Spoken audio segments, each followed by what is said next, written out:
there is one experiment of pendulum dowsing.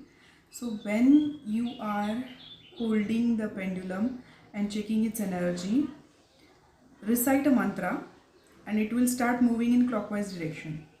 For example, Om Gam Ganapataye Namah. It starts moving in clockwise direction, showing it's a positive energy. And immediately stop it. Stop. And say curse word or bad word. It will start moving in anti-clockwise direction. And I am not doing anything. Like you can see this. It's moving in anti-clockwise direction. This is the experiment.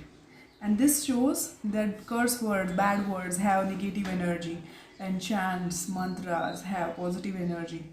So what you are talking, that negative energy is affecting you, not others, because you are pointing fingers, saying something to someone. 4 fingers are towards you. It is affecting you more. Anger is the poison that you are drinking, expecting someone else to die, but actually you are dying inside. So let it go, forgive, keep growing, keep upgrading, keep evolving.